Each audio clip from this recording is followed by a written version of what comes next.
கும்பகோணம் கோவில் குளங்களில் உள்ள ஆக்கிரமிப்புகளை அகற்றாவிட்டால் தஞ்சை மாவட்ட ஆட்சியர் அக்டோபர் 28 நேரில் ஆஜராக வேண்டும் என்று தஞ்சை மாவட்ட ஆட்சியருக்கு சென்னை உயர்நீதிமன்றம் கெடு விதித்திருக்கிறது. இதுகுறித்த முழு விவரங்களை அறிவோம். எமது செய்தியாளர் சுரேஷ் இணைகிறார். சுரேஷ், வணக்கம். இந்த வழக்கின் பின்னணி என்ன, விரிவாக விவரிங்க. வணக்கம். தஞ்சாவூர் மாவட்டம் கும்பகோணத்தில் உள்ள கோவில் குளங்களை ஆக்கிரமிப்புகளை அகற்ற வேண்டும் என்று கடந்த 2018 ஆண்டு சென்னை உயர்நீதிமன்றம் உத்தரவு பிறப்பித்திருந்தது. இந்த உத்தரவை அமல்படுத்தவில்லை என வழக்கறிஞர் யானை ராஜேந்திரன் நீதிமன்ற அவமதிப்பு வழக்கை தாக்கல் செய்திருந்தார்.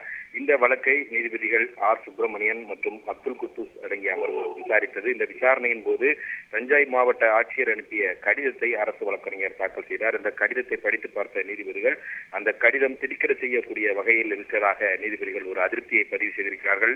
மேலும் மாற்று இடங்கள் வழங்கப்பட்டு ஆக்கிரமிப்புகள் அகற்றப்பட்டதாக மாவட்ட ஆட்சியர் தரப்பில் தெரிவிக்கப்பட்டதிலிருந்து அவர் மாவட்ட ஆட்சியராக இருக்க தகுதியானவர் அல்ல என்பது தெளிவாகிறது என்ற ஒரு கண்டனத்தையும் நீதிபதிகள் பதிவு செய்திருக்கிறார்கள். மேலும் கும்பகோணம் கோவில் குளங்கள் மற்றும் அதில் நீர் செல்லக்கூடிய பாதைகளில் உள்ள ஆக்கிரமிப்புகள் அனைத்தையும் 12 வாரங்களில் அகற்ற வேண்டும் என்று தஞ்சாவூர் மாவட்ட ஆட்சியருக்கு நீதிபதிகள் உத்தரவிட்டிருக்கிறார்கள்.